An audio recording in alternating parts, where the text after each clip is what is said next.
Selamat datang kembali di mata kuliah Metode Penelitian Bisnis. Pada pertemuan hari ini, kita akan memasuki bab 7, di mana fokus kita adalah pada alat-alat penelitian kualitatif atau Qualitative Research Tools. Bab ini akan membuka wawasan kita tentang bagaimana cara menggali data yang kaya akan makna, yang seringkali tidak bisa diukur dengan angka. Ini adalah fondasi penting untuk memahami mengapa, di balik perilaku konsumen, dinamika organisasi, dan berbagai fenomena bisnis lainnya.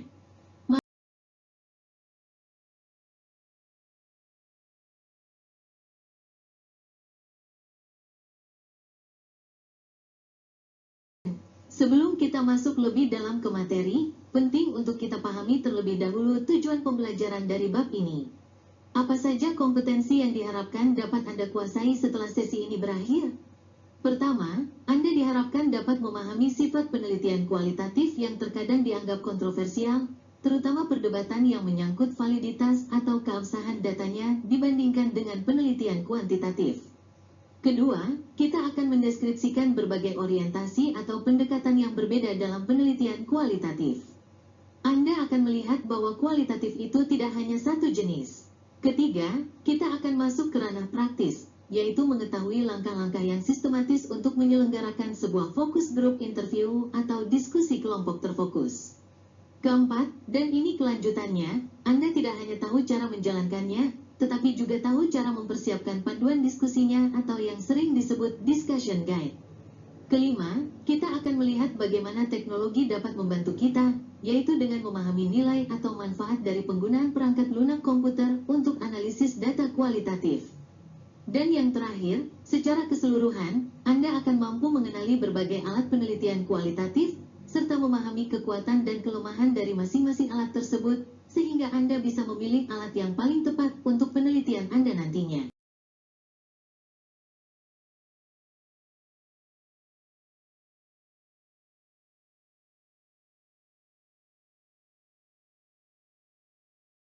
Sekarang mari kita bahas salah satu aspek yang paling sering diperdebatkan dalam dunia penelitian, yaitu sifat kontroversial dari penelitian kualitatif itu sendiri. Mengapa penelitian ini sering menjadi bahan perdebatan? Poin pertama adalah karena penelitian kualitatif sangat bergantung pada penelitinya, researcher dependent.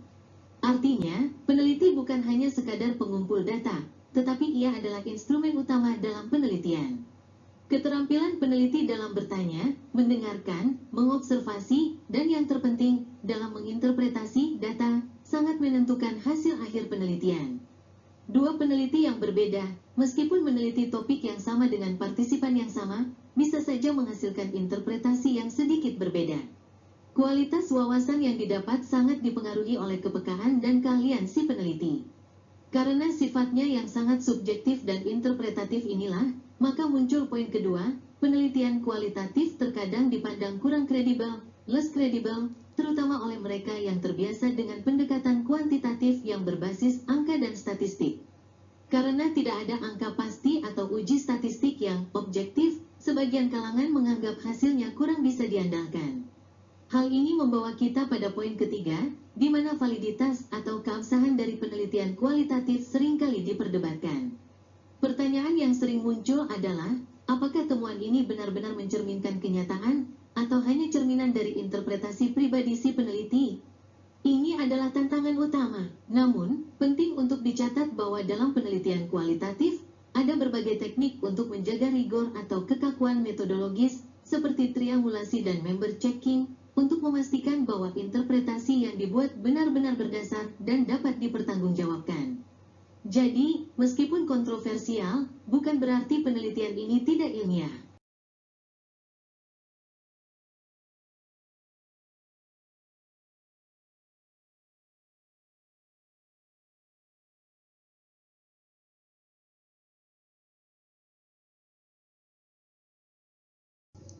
Riset kualitatif, khususnya dalam konteks penelitian eksplorasi, berguna pada beberapa kondisi spesifik. Pertama, ketika sulit untuk mengembangkan pernyataan masalah atau tujuan penelitian yang spesifik dan dapat ditindaklanjuti. Ini berarti kita menggunakannya pada tahap awal untuk menjelajahi sebuah area yang belum kita pahami sepenuhnya. Kedua, ketika tujuan penelitian adalah untuk mengembangkan pemahaman yang detail dan mendalam tentang suatu fenomena. Fokusnya adalah menggali makna dan konteks, bukan sekadar pengukuran di permukaan. Ketiga, riset kualitatif tepat digunakan ketika tujuan penelitian adalah untuk mempelajari bagaimana konsumen menggunakan sebuah produk dalam lingkungan alaminya, atau untuk mempelajari cara mengungkapkan suatu konsep dalam istilah sehari-hari, colloquial terms. Keempat, ketika perilaku yang sedang dipelajari oleh peneliti sangat bergantung pada konteks dependen. Artinya, perilaku tersebut tidak bisa dipahami jika dilepaskan dari situasi atau lingkungan di mana ia terjadi. Dan yang terakhir, riset kualitatif dibutuhkan ketika diperlukan sebuah pendekatan yang segar untuk mempelajari suatu masalah. Ini berarti kita memakainya untuk mendapatkan perspektif baru yang mungkin tidak akan terungkap melalui metode-metode yang lebih terstruktur.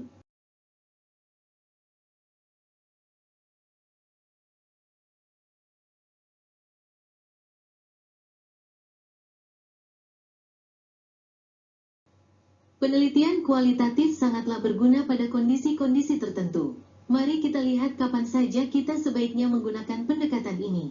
Pertama, riset kualitatif sangat tepat digunakan ketika sulit untuk mengembangkan pernyataan keputusan atau tujuan penelitian yang spesifik dan dapat ditindaklanjuti. Ini berarti kita berada pada tahap awal di mana masalahnya sendiri belum terdefinisi dengan jelas. Kedua, ketika tujuan penelitian adalah untuk mengembangkan pemahaman yang detail dan mendalam tentang suatu fenomena. Fokus kita adalah pada kedalaman, bukan keluasan. Ketiga, ketika tujuan penelitian adalah untuk mempelajari bagaimana sebuah fenomena terjadi di lingkungan alaminya atau untuk mempelajari cara mengungkapkan suatu konsep dalam istilah sehari-hari, colloquial terms. Ini penting untuk mendapatkan wawasan yang otentik. Keempat, ketika perilaku yang sedang kita pelajari sangat bergantung pada konteks dependen. Artinya, perilaku tersebut tidak bisa dipisahkan dari situasi spesifik di mana ia terjadi. Dan yang terakhir, riset kualitatif diperlukan ketika dibutuhkan sebuah pendekatan yang segar untuk mempelajari suatu masalah. Ini untuk membuka perspektif baru yang mungkin tidak akan kita dapatkan dari metode-metode konvensional.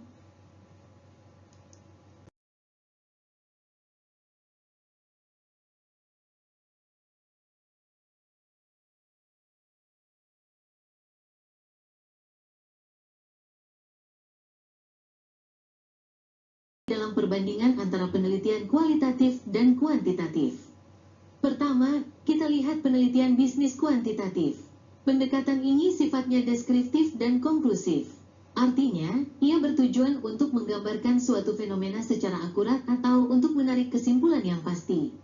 Caranya adalah dengan menjawab tujuan penelitian melalui penilaian empiris yang melibatkan pengukuran numerik dan analisis statistik. Jadi, kata kuncinya di sini adalah angka dan statistik. Sekarang, kita bandingkan dengan penelitian bisnis kualitatif. Sifat utama dari pendekatan ini adalah eksplorasi. Ia tidak bertujuan untuk membuktikan, melainkan untuk menggali. Ada beberapa perbedaan kunci. Riset kualitatif menggunakan sampel kecil, berlawanan dengan kuantitatif yang menggunakan sampel besar. Ia mengajukan pertanyaan dengan cakupan yang luas, berlawanan dengan kuantitatif yang menggunakan pertanyaan terstruktur. Dan terakhir, analisisnya didasarkan pada interpretasi subjektif, berlawanan dengan kuantitatif yang menggunakan analisis statistik.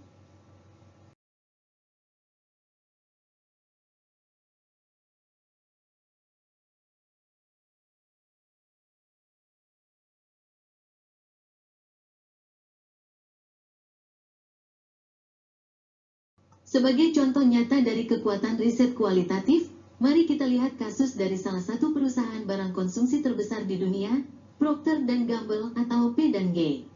Slide ini menyoroti bagaimana penemuan-penemuan penting di P&G seringkali berawal dari teknik-teknik riset kualitatif. Perusahaan ini secara rutin menggunakan teknik-teknik penelitian kualitatif untuk menggali wawasan mendalam, tidak hanya tentang konsumennya, tetapi juga tentang organisasinya sendiri. Sebagai contoh spesifik, riset kualitatif pernah digunakan untuk mengetahui bahwa P&G sedang mengalami masalah manajemen. Ini adalah contoh sempurna bagaimana metode eksplorasi dapat mengungkap masalah-masalah internal yang kompleks, yang mungkin tidak akan pernah terdeteksi melalui survei kuantitatif atau analisis data penjualan semata.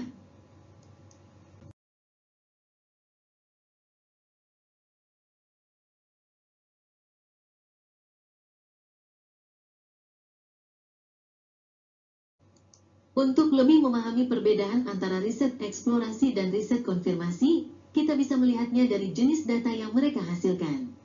Pertama, mari kita bahas data kualitatif. Ini adalah data yang tidak dicirikan oleh angka, melainkan berupa tekstual, visual, atau lisan. Fokusnya adalah pada cerita, penggambaran visual, karakterisasi yang bermakna, interpretasi, dan deskripsi ekspresif lainnya. Jadi, data kualitatif kaya akan konteks dan makna. Selanjutnya, kita lihat data kuantitatif. Data ini merepresentasikan fenomena dengan cara memberikan angka-angka dalam urutan yang teratur dan bermakna. Tujuannya adalah untuk mengukur, menghitung, dan menganalisis fenomena secara numerik. Jadi, perbedaannya sangat mendasar. Yang satu berfokus pada kekayaan deskripsi dan interpretasi, sementara yang lain berfokus pada representasi numerik yang terukur.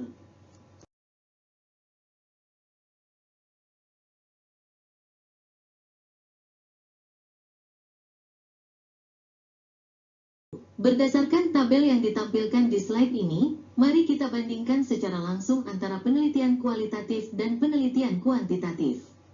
Dari segi tujuan, penelitian kualitatif bertujuan untuk menemukan ide dengan objek penelitian yang umum. Sebaliknya, penelitian kuantitatif bertujuan untuk menguji hipotesis atau pertanyaan penelitian yang spesifik. Dari sisi pendekatan, kualitatif menggunakan pendekatan mengamati dan menginterpretasi. Sementara itu, kuantitatif berfokus pada mengukur dan menguji. Mengenai keterlibatan peneliti, dalam riset kualitatif, keterlibatannya tinggi, di mana peneliti terlibat secara intim, dan hasilnya bersifat subjektif. Sebaliknya, dalam riset kuantitatif, keterlibatannya rendah, di mana peneliti adalah pengamat yang tidak terlibat, dan hasilnya objektif.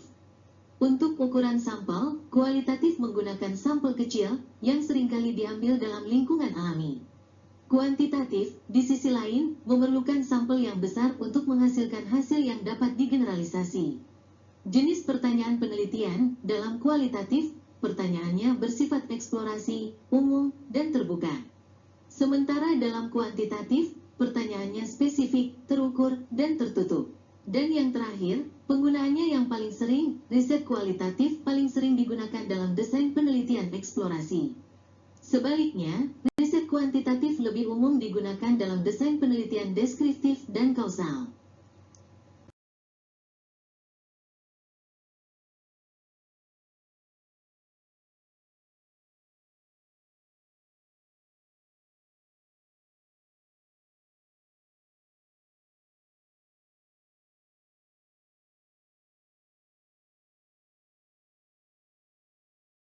Penelitian kualitatif bukanlah pendekatan yang seragam. Ada berbagai orientasi atau aliran filosofis yang mendasarinya, yang masing-masing memiliki fokus dan akar disiplin ilmu yang berbeda.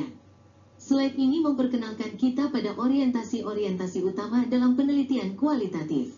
Pertama adalah fenomenologi, yang berakar dari disiplin ilmu filsafat dan psikologi. Kedua adalah etnografi, yang berasal dari bidang antropologi. Ketiga adalah grounded theory, yang berakar dari sosiologi. Dan yang terakhir adalah studi kasus, yang memiliki asal-usul baik dari psikologi maupun dari penelitian bisnis.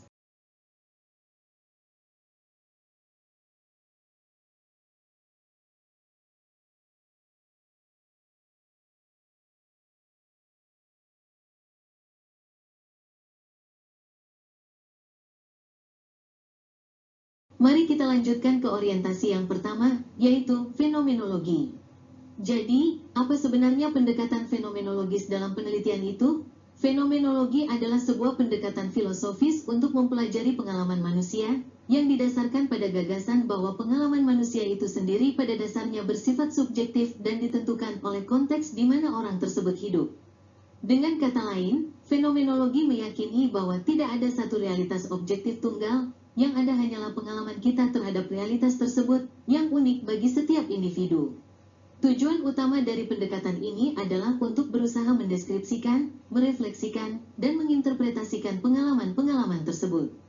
Peneliti tidak mencoba menjelaskan sebab akibat, melainkan berusaha menangkap esensi dari sebuah pengalaman dari sudut pandang orang yang mengalaminya.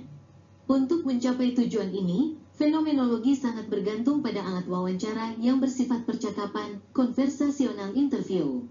Dalam praktiknya, responden diminta untuk menceritakan sebuah kisah tentang suatu pengalaman yang mereka alami. Melalui cerita inilah, peneliti dapat menggali makna-makna mendalam yang melekat pada pengalaman tersebut.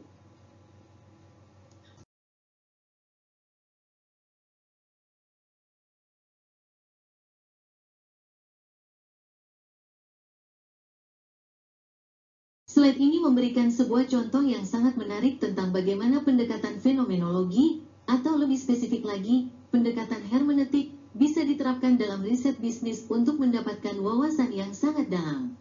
Mari kita lihat judulnya, Kapan sih saya akan belajar? Atau When will I ever learn?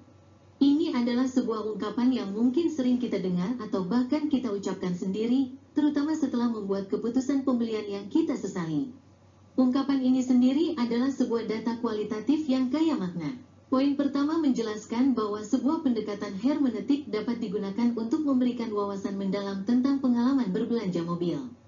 Apa itu pendekatan hermeneutik? Sederhananya, ini adalah seni interpretasi.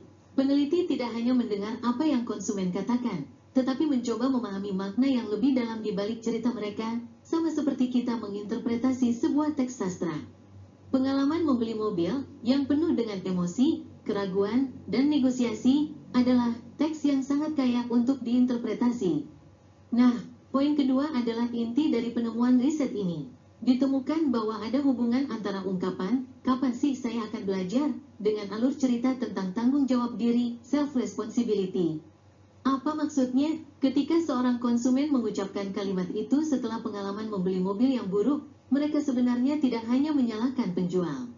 Secara tidak sadar, mereka sedang menceritakan sebuah plot atau narasi tentang diri mereka sendiri. Mereka menempatkan diri mereka sebagai tokoh utama yang gagal belajar dari kesalahan masa lalu. Ini adalah pengakuan atas kegagalan dalam memegang tanggung jawab atas keputusan mereka sendiri. Jadi, ungkapan frustrasi ini sebenarnya adalah cerminan dari pergulatan internal tentang tanggung jawab pribadi. Ini adalah contoh yang sangat kuat bagaimana riset kualitatif bisa membongkar lapisan psikologis yang dalam dari perilaku konsumen, sesuatu yang tidak akan pernah terungkap hanya dengan menanyakan, seberapa puas Anda dari skala 1-5?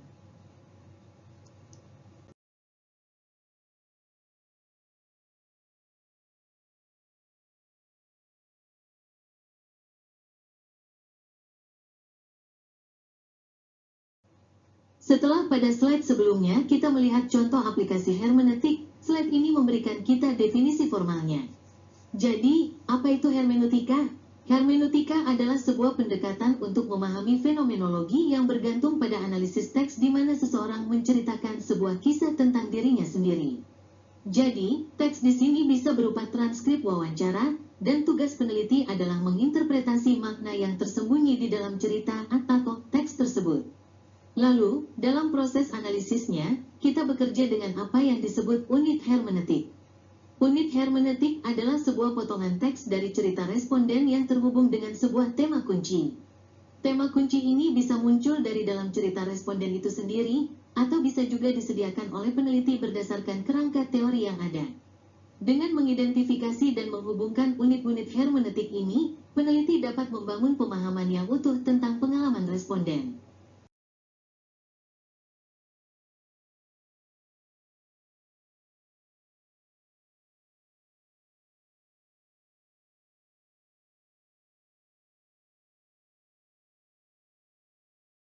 Selanjutnya, mari kita beralih ke orientasi kedua, yaitu etnografi. Jadi, apa itu etnografi? Etnografi merepresentasikan cara-cara untuk mempelajari budaya melalui metode-metode yang melibatkan partisipasi yang sangat aktif di dalam budaya tersebut. Intinya, peneliti tidak hanya mengamati dari luar, tetapi benar-benar masuk dan menjadi bagian dari lingkungan yang diteliti. Metode utama yang digunakan dalam etnografi adalah observasi partisipatif atau participant observation. Ini adalah sebuah pendekatan penelitian etnografi di mana peneliti membenamkan dirinya di dalam budaya yang sedang ia pelajari dan menarik data dari hasil observasinya. Melalui keterlibatan langsung dan observasi mendalam inilah, seorang etnografer berusaha untuk memahami dunia dari sudut pandang anggota budaya tersebut.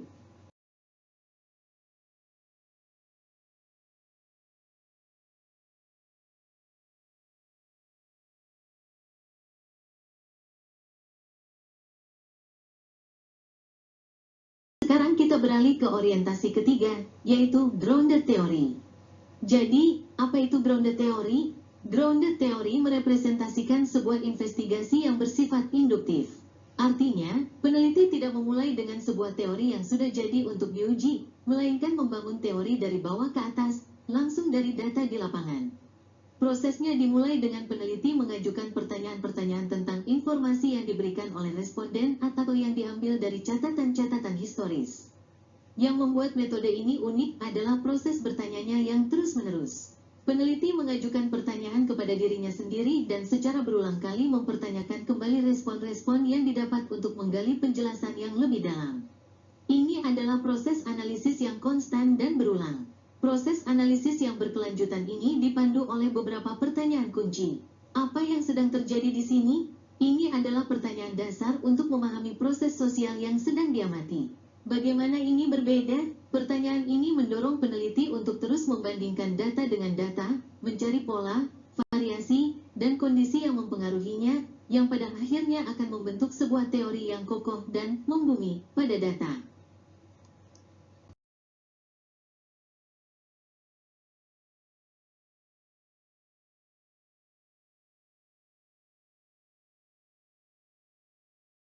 Kita sampai pada orientasi penelitian kualitatif yang terakhir, yaitu studi kasus. Jadi, apa itu studi kasus? Studi kasus adalah sejarah yang terdokumentasi dari seseorang, kelompok, organisasi, atau peristiwa tertentu. Fokusnya adalah investigasi yang sangat mendalam dan holistik terhadap satu kasus dalam konteks dunianya yang nyata. Dalam menganalisis data dari sebuah studi kasus, salah satu tugas utama peneliti adalah mengidentifikasi tema. Tema-tema ini diidentifikasi berdasarkan frekuensi kemunculan sebuah istilah yang sama atau sinonimnya di dalam deskripsi naratif.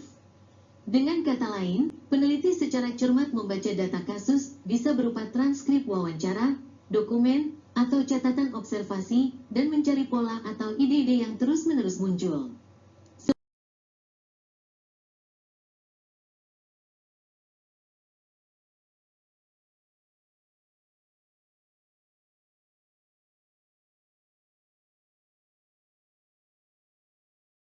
Semakin sering sebuah ide atau istilah muncul, semakin besar kemungkinannya itu adalah tema kunci yang penting untuk memahami kasus tersebut.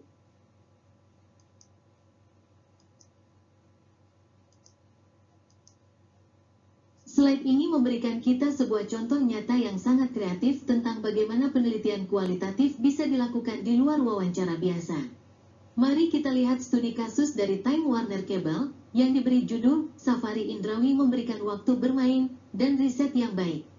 Perusahaan riset pasar bernama Spark menciptakan sebuah metode unik yang mereka sebut Sensory Safari atau Safari Indrawi.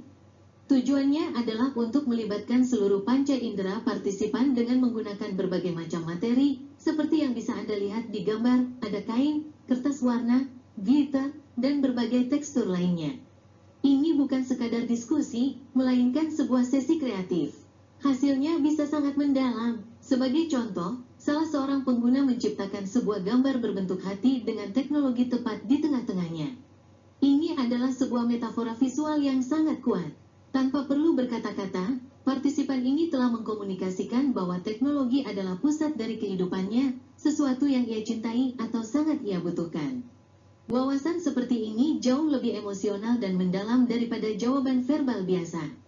Intinya, seperti yang disimpulkan pada poin terakhir, panca indera kita bisa mengatakan banyak hal. Terkadang, perasaan dan persepsi yang paling dalam sulit diungkapkan dengan kata-kata, namun bisa diekspresikan melalui sentuhan, warna, dan bentuk. Inilah kekuatan dari pendekatan riset kualitatif yang inovatif. Sekarang kita akan mendalami salah satu alat penelitian kualitatif yang paling sering digunakan, yaitu wawancara focus group atau focus group interview. Definisinya adalah sebuah wawancara yang tidak terstruktur dan mengalir bebas dengan sekelompok kecil orang, antara 6 hingga 10 orang, yang dipimpin oleh seorang moderator yang mendorong terjadinya dialog di antara para responden. Metode ini memiliki sejumlah keunggulan atau advantages. Prosesnya relatif cepat, mudah untuk dilaksanakan, memungkinkan responden untuk saling menimpali ide satu sama lain atau yang dikenal dengan istilah piggybacking. Metode ini menyediakan berbagai perspektif dalam satu waktu. Adanya fleksibilitas yang memungkinkan deskripsi yang lebih detail. Dan yang terakhir, menawarkan tingkat pengawasan yang tinggi, high degree of scrutiny, di mana klien atau peneliti lain bisa mengamati langsung prosesnya.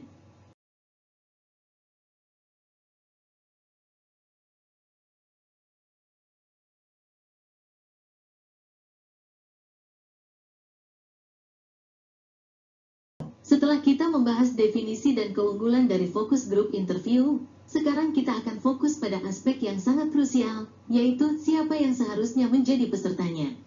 Slide ini membahas tentang responden focus group. Kunci utamanya terletak pada komposisi kelompok atau group composition. Ada 3 aturan penting yang harus kita perhatikan.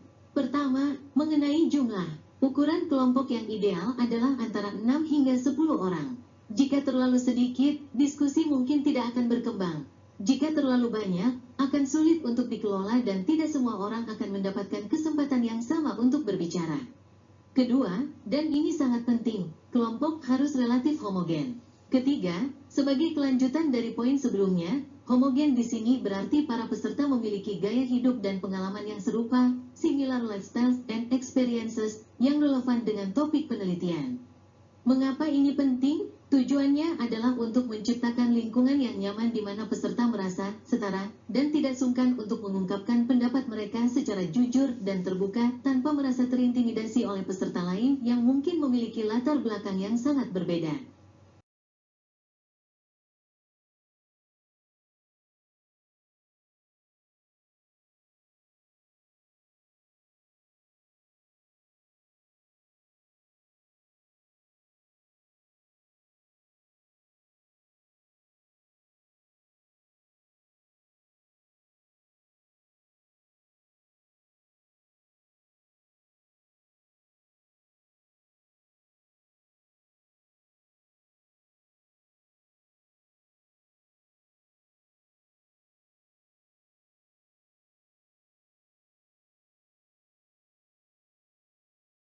Moderator adalah seseorang yang memimpin wawancara, fokus grup, dan memastikan bahwa setiap orang mendapatkan kesempatan untuk berbicara dan berkontribusi dalam diskusi.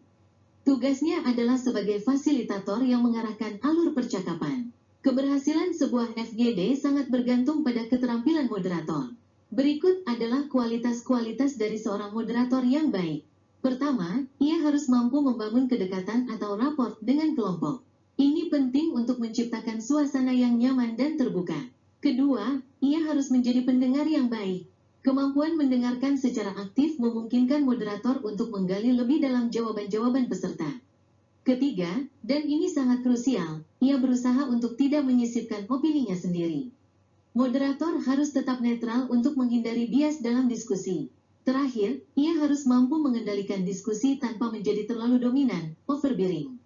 Ini adalah seni menyeimbangkan antara menjaga diskusi tetap fokus dan memberikan kebebasan bagi peserta untuk berekspresi. Untuk merencanakan sebuah fokus group, alat utama yang kita butuhkan adalah panduan diskusi atau discussion guide.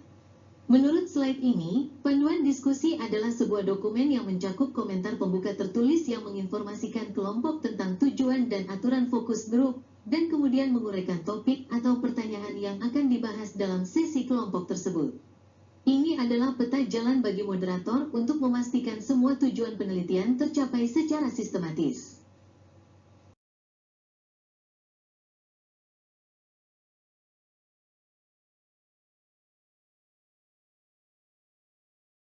Setelah kita tahu bahwa moderator memerlukan sebuah panduan diskusi, slide ini membedah struktur atau alur dari panduan tersebut. Sebuah panduan diskusi fokus grup yang efektif biasanya mengikuti 5 langkah sistematis ini. Sambutan dan perkenalan harus dilakukan terlebih dahulu. Ini adalah tahap untuk mencairkan suasana, di mana moderator menyambut peserta dan setiap orang memperkenalkan diri secara singkat. Mulailah wawancara dengan pertanyaan pemecah kebekuan, icebreaker, yang bersifat luas dan tidak mengungkapkan terlalu banyak hal spesifik tentang wawancara tersebut. Tujuannya adalah untuk membuat semua orang mulai berbicara dengan nyaman tanpa mengarahkan opini mereka sejak awal. Pertanyaan-pertanyaan menjadi semakin spesifik seiring berjalannya wawancara. Ini adalah pendekatan corong atau funnel approach, di mana diskusi dimulai dari topik umum kemudian secara bertahap mengerucut ke topik yang lebih spesifik. Jika ada tujuan yang sangat spesifik yang harus dicapai, pertanyaan tersebut sebaiknya disimpan untuk bagian akhir. Menanyakan hal yang sangat spesifik di awal dapat mempengaruhi jawaban-jawaban peserta pada pertanyaan-pertanyaan berikutnya. Terakhir, sebuah pernyataan penutup atau debriefing harus memberikan responden tujuan sebenarnya dari fokus grup tersebut dan menjawab pertanyaan apapun yang mungkin mereka miliki. Ini adalah langkah penting untuk transparansi dan menghargai waktu yang telah diluangkan oleh peserta.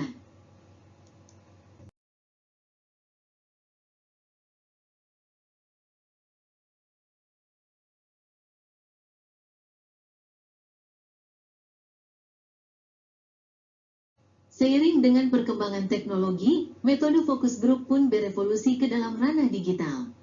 Slide ini membahas tentang media interaktif dan fokus grup online. Yang pertama adalah online fokus group. Ini didefinisikan sebagai sebuah upaya penelitian kualitatif di mana sekelompok individu memberikan komentar yang tidak terstruktur dengan cara memasukkan pernyataan mereka ke dalam sejenis papan display internet elektronik. Selanjutnya, ada variasi lain yang disebut fokus blog. Ini adalah sejenis fokus grup yang bersifat informal dan berkelanjutan, continuous, yang dibuat dalam bentuk blog internet dengan tujuan untuk mengumpulkan data kualitatif dari komentar-komentar para partisipan.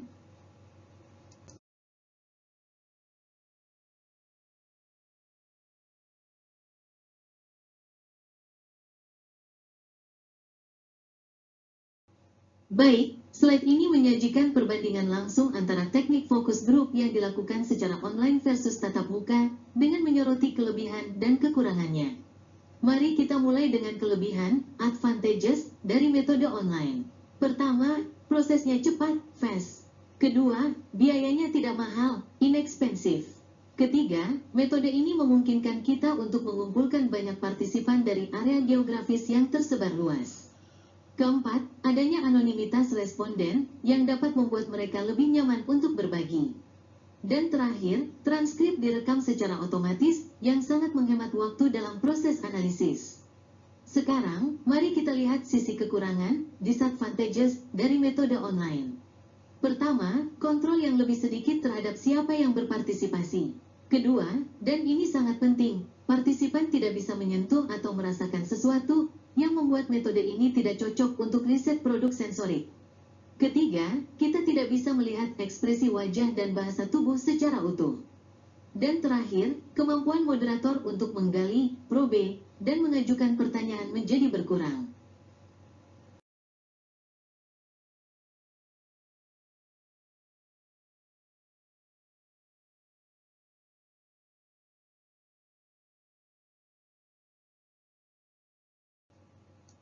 Meskipun memiliki banyak keunggulan, metode fokus grup juga memiliki beberapa kelemahan yang perlu dipertimbangkan.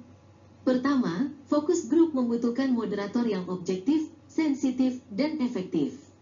Keberhasilan sesi sangat bergantung pada kualitas moderator. Kedua, metode ini mungkin memiliki masalah sampling yang unik. Sulit untuk memastikan bahwa sekelompok kecil peserta dapat mewakili populasi yang lebih besar. Ketiga, fokus grup mungkin tidak berguna untuk mendiskusikan topik-topik yang sensitif dalam situasi tatap muka. Dan terakhir, metode ini membutuhkan biaya yang cukup besar, terutama jika tidak dilakukan oleh seseorang yang dipekerjakan oleh perusahaan yang menginginkan fokus grup tersebut.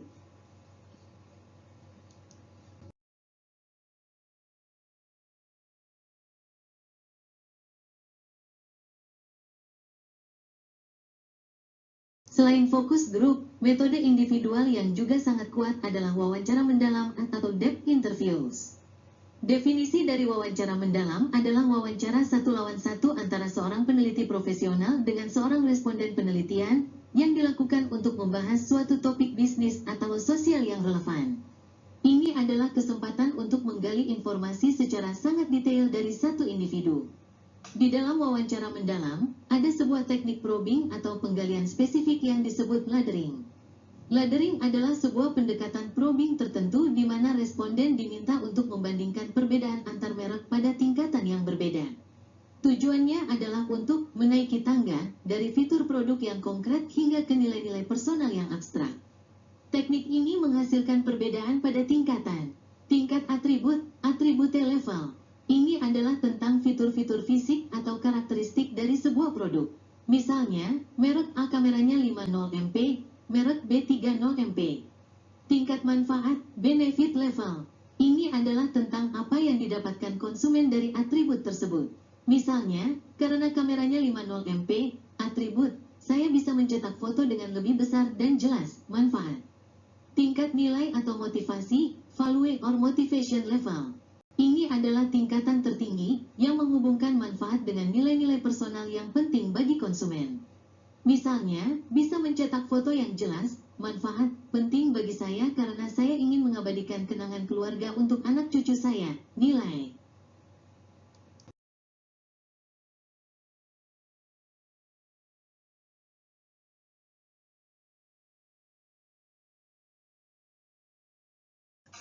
Selain wawancara mendalam yang formal, ada pendekatan lain yang bisa kita gunakan untuk mengumpulkan data kualitatif. Pertama adalah percakapan atau conversations. Ini adalah pendekatan pengumpulan data kualitatif yang informal di mana peneliti melibatkan responden dalam sebuah diskusi mengenai materi subjek yang relevan. Sifatnya sangat cair dan tidak terstruktur, lebih seperti obrolan yang terarah. Selanjutnya, ada metode yang berada di tengah-tengah antara percakapan bebas dan wawancara yang kaku, yaitu wawancara semi-terstruktur atau semi-structured interviews. Metode ini biasanya dalam bentuk tertulis dan meminta responden untuk memberikan jawaban esai singkat terhadap pertanyaan-pertanyaan terbuka yang spesifik. Wawancara semi-terstruktur ini memiliki beberapa keunggulan. Pertama, kemampuannya untuk membahas isu-isu yang lebih spesifik. Kedua, karena sudah ada struktur pertanyaannya, respons yang didapat lebih mudah untuk diinterpretasikan. Dan terakhir, tanpa kehadiran seorang pewawancara, wawancara semi terstruktur bisa relatif hemat biaya.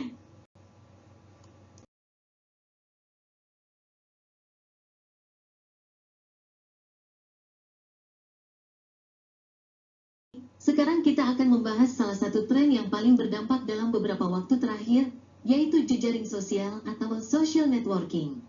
Poin pertama menegaskan bahwa ini adalah salah satu tren paling berpengaruh di zaman kita. Bagi banyak orang, situs jejaring sosial telah menjadi alat utama untuk berkomunikasi dengan teman, baik yang jauh maupun yang dekat, yang sudah dikenal maupun yang belum dikenal. Slide ini memberikan contoh Facebook dan MySpace. Poin yang paling relevan bagi kita sebagai peneliti bisnis adalah poin kedua. Sebagian besar informasi yang dibagikan di jejaring sosial ini membahas informasi yang terkait dengan bisnis dan konsumen. Orang-orang membicarakan produk yang mereka beli, layanan yang mereka gunakan, dan pengalaman mereka dengan berbagai merek. Oleh karena itu, perusahaan-perusahaan secara aktif memantau situs-situs ini untuk mendapatkan informasi yang berkaitan dengan merek mereka. Ini telah menjadi sumber data kualitatif yang sangat kaya untuk memahami sentimen dan opini publik secara real-time.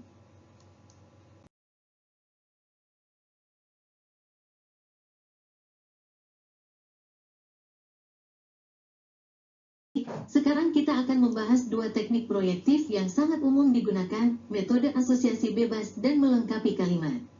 Pertama, mari kita lihat teknik asosiasi bebas atau free association techniques. Teknik ini bekerja dengan cara merekam reaksi kognitif pertama atau top of mind dari seorang responden terhadap suatu stimulus.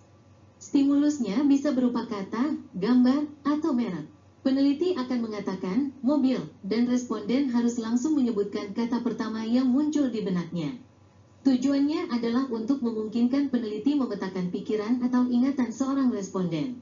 Dengan menganalisis rangkaian asosiasi, kita bisa memahami bagaimana sebuah konsep terhubung dengan konsep lain di dalam benak konsumen. Selanjutnya adalah metode melengkapi kalimat atau sentence completion. Metode ini memberikan responden sebuah kalimat yang tidak lengkap dan meminta mereka untuk melengkapinya dengan hal pertama yang terlintas di pikiran. Slide ini memberikan beberapa contoh yang sangat baik terkait topik bir. Orang yang minum bir adalah. Ini untuk menggali stereotip umum tentang peminum bir. Seorang pria yang minum bir ringan, light beer, adalah. Ini lebih spesifik untuk memahami persepsi maskulinitas yang terkait dengan jenis produk tertentu. Bir impor paling disukai oleh. Ini untuk mengungkap persepsi tentang profil pengguna atau target pasar. Wanita yang minum bir di iklan itu.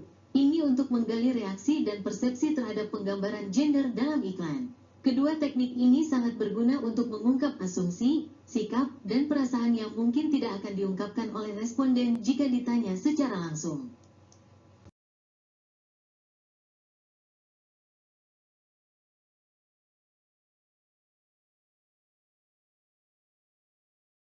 Selain teknik-teknik yang sudah kita bahas, slide ini memperkenalkan kita pada beberapa teknik lain yang juga sangat berguna dalam penelitian kualitatif. Yang pertama adalah observasi. Dalam observasi, alat utama kita adalah catatan lapangan atau field notes. Menurut slide ini, field notes adalah deskripsi peneliti tentang apa yang sebenarnya terjadi di lapangan. Catatan-catatan inilah yang kemudian menjadi teks dari mana makna akan diekstraksi. Keunggulan utama dari observasi adalah metode ini sangat menguntungkan untuk mendapatkan wawasan tentang hal-hal yang tidak dapat atau tidak akan diungkapkan oleh responden secara verbal. Teknik kedua yang dibahas di sini adalah kolase atau collages. Dalam metode ini, responden diminta untuk menyiapkan sebuah kolase untuk merepresentasikan pengalaman mereka. Mereka menggunakan gambar, kata, dan materi lain untuk membuat sebuah representasi visual. Kolase yang mereka buat ini kemudian dianalisis untuk mencari maknanya. Ini adalah cara yang sangat kreatif untuk memahami perasaan dan persepsi responden.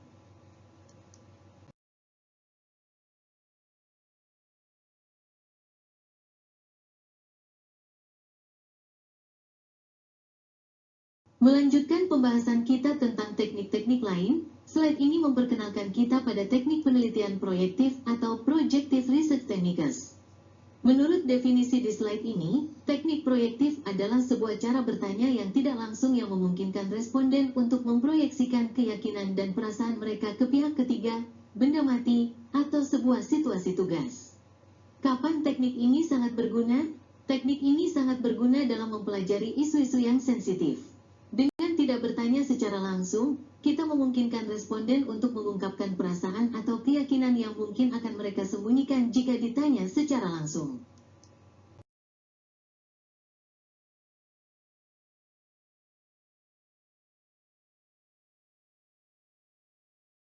Melanjutkan pembahasan kita tentang teknik-teknik lain, slide ini secara spesifik membahas tentang tematik apperception test atau TAT. Bagaimana cara kerjanya? Pertama, teknik ini menyajikan kepada subjek sebuah gambar atau beberapa gambar yang ambigu di mana konsumen dan produk menjadi pusat perhatian. Kemudian, peneliti meminta subjek untuk menceritakan apa yang sedang terjadi di dalam gambar tersebut saat ini dan apa yang mungkin akan terjadi selanjutnya. Melalui cerita yang diciptakan oleh responden, peneliti dapat mengungkap asumsi, motivasi, dan perasaan tersembunyi mereka.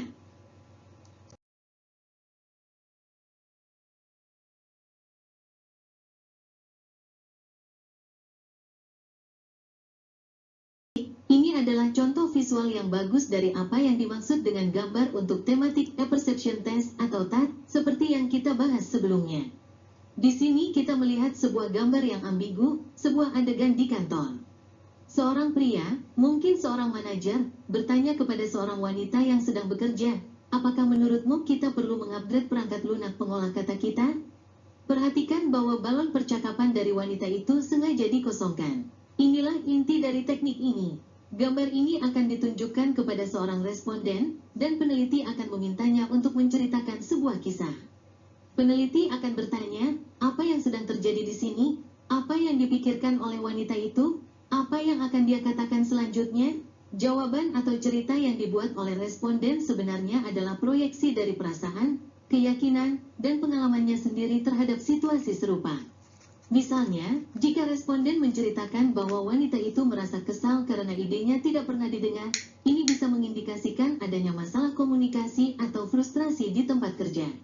Jika dia menceritakan bahwa wanita itu antusias karena akhirnya perangkat lunaknya akan diperbarui, ini menunjukkan sentimen yang positif. Dengan demikian, kita bisa mengungkap sikap dan dinamika yang tersembunyi yang sulit diungkapkan melalui pertanyaan langsung.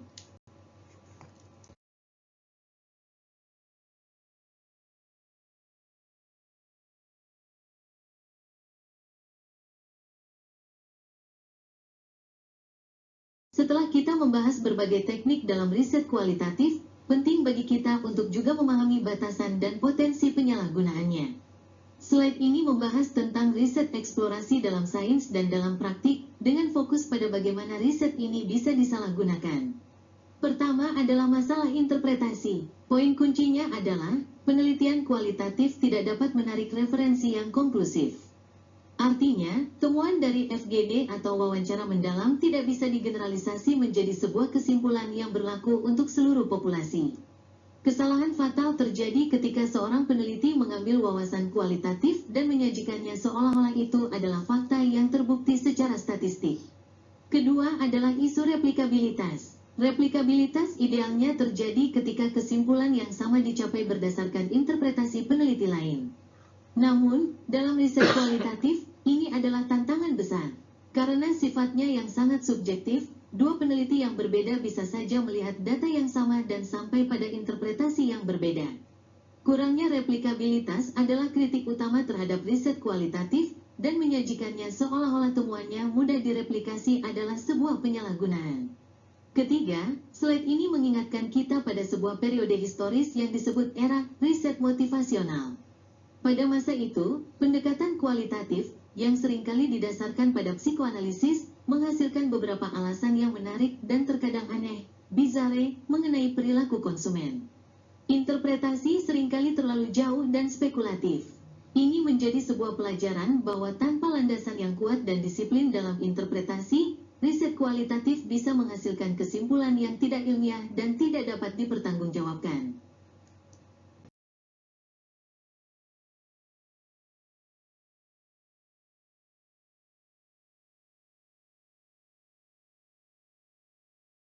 Slide ini membahas sebuah realitas yang sangat penting dalam dunia bisnis, yaitu penghalang bagi keputusan ilmiah, barrier to scientific decisions.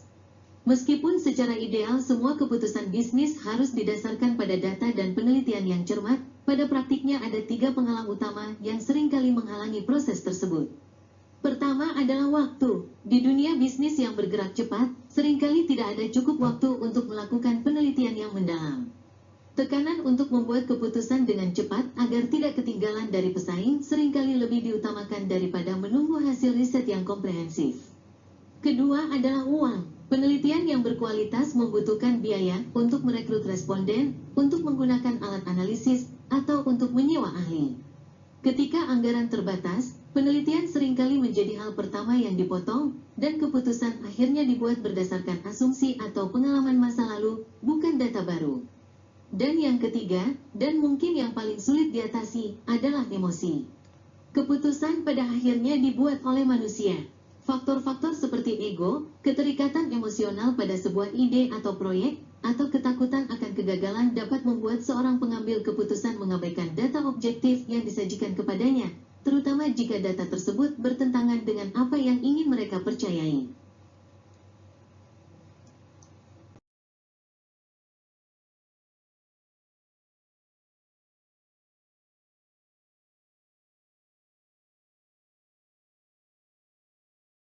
Slide ini adalah rangkuman visual yang sangat baik untuk memantapkan pemahaman kita atas semua yang telah kita diskusikan. Anggaplah ini sebagai peta konsep dari penelitian kualitatif. Pertama, kita definisikan kembali apa itu penelitian kualitatif. Secara ringkas, ini adalah pendekatan yang bersifat eksploratoris atau menggali, tujuannya adalah untuk memahami secara mendalam, hasilnya bersifat deskriptif, dan analisisnya subjektif.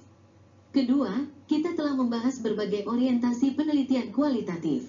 Ini adalah aliran atau pendekatan spesifik yang bisa kita ambil, yang mencakup fenomenologi, etnografi, grounded theory, dan studi kasus.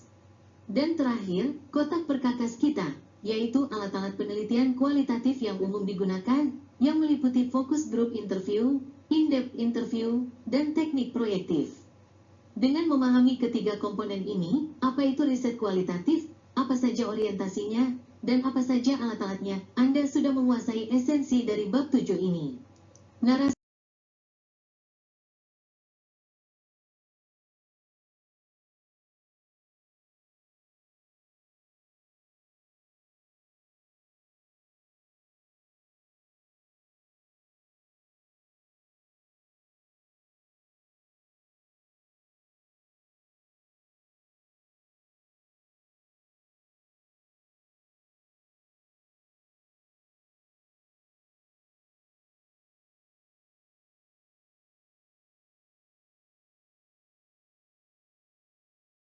Sebelum kita benar-benar menutup bab ini, ada satu fondasi yang sangat krusial yang harus selalu kita junjung tinggi, yaitu etika penelitian.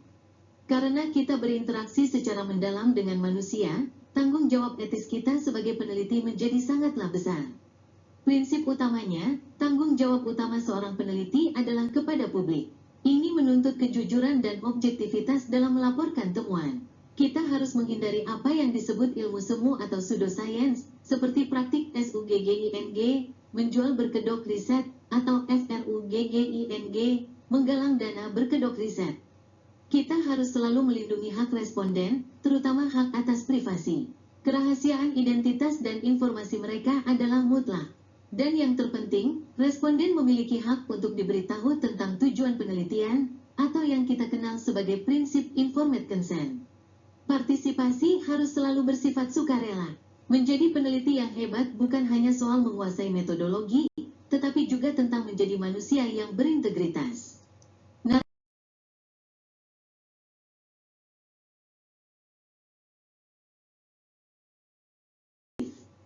Kita telah menempuh perjalanan yang komprehensif, mulai dari memahami filosofi di balik penelitian kualitatif hingga membedah secara praktis berbagai alat yang bisa kita gunakan. Pesan terpenting yang ingin saya sampaikan adalah bahwa penelitian kualitatif merupakan alat yang sangat kuat untuk menggali mengapa di balik angka. Namun, kekuatan ini hanya bisa kita manfaatkan secara maksimal jika kita melakukannya dengan cermat, sistematis, dan dengan menjunjung tinggi etika. Semoga apa yang kita diskusikan hari ini dapat menjadi bekal yang bermanfaat bagi Anda di masa depan. Terima kasih banyak atas perhatian dan partisipasi aktif Anda semua.